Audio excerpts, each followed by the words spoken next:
I think there was this increasing narrative that Pete Buttigieg wasn't acceptable or appealing to Black folks. And I was like, sounds good to me, right? He's talking about the issues that matter to me. He's talking about getting rid of the lead pipes. He's talking about home ownership. Both of my children at their 1-year checkup had elevated lead levels. And you realize that the water that they're drinking or the paint on the walls is poisoning them. The solution has got to be thoughtful on how Black and brown and low-income communities are able to be a part of this green future.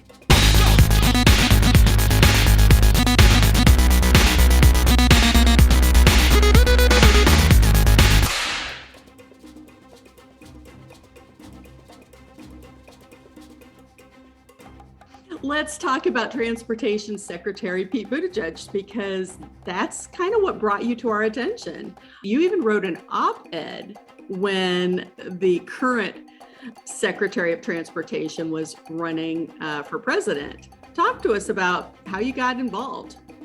Yeah, so I was just looking for the right candidate, and in doing that, much like many people from across the country, we were looking for somebody who understood what it's like to come from a community that people weren't willing to invest in.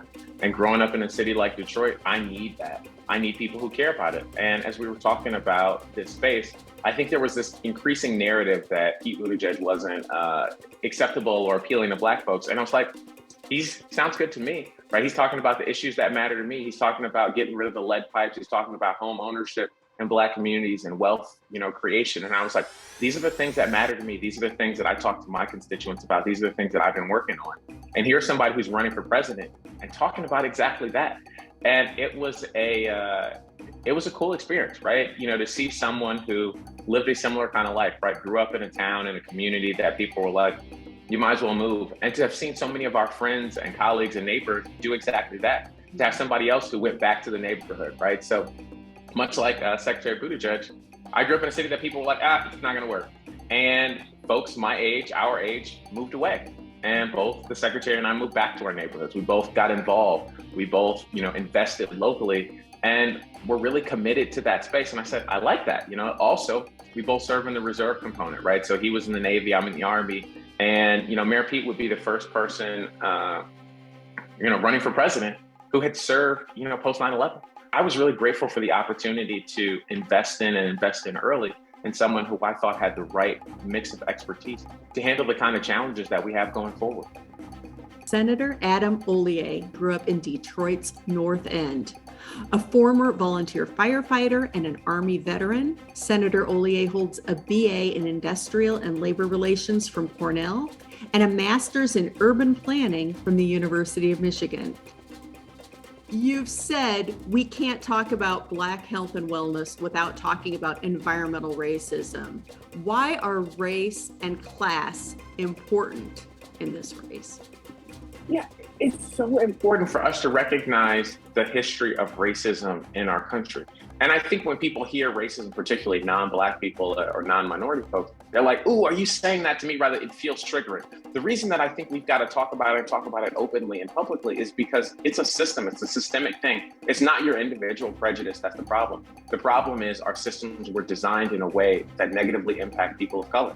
Right. So when we talk about what that means, it's in the 40s, 50s, 60s, and 70s, as suburbs expanded, Black people were systematically excluded.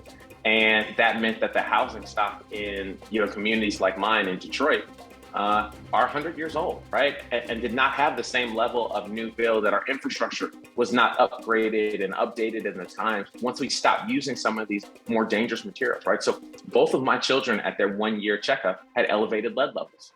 And you realize that the water that they're drinking or the paint on the walls is poisoning them. The highest levels of asthma are in Black and brown communities. I represent Southwest Detroit that has huge issues with these spaces. And we've got to recognize that our environment is doing things to people. It can't just be poor people who have to carry the burden. We make sure that things are safe in wealthy communities. And wealthy communities, because of the history of racism, are often whiter communities. And we know that because of property values, because of a whole host of other things that are not about your individual prejudice. It's not okay to say, well, I care about the polar bears.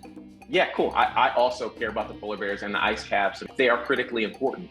You can't say you care about Yellowstone National Park and the trees and the forest there but not care that there are no trees in my neighborhood. The trees have died, right? And that means huge impacts on the quality of air that we breathe, on the particulate that is in the air, because trees are cleaning and doing those kind of things.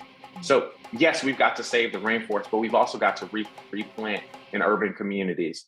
Yes, we have to move to, alternative fuel cells and other green infrastructure spaces, but we have to make sure that those things are affordable to communities that can't afford them today. Poor communities are disproportionately more reliant on fossil fuels. The solution has got to be thoughtful on how Black and brown and low-income communities are able to be a part of this green future.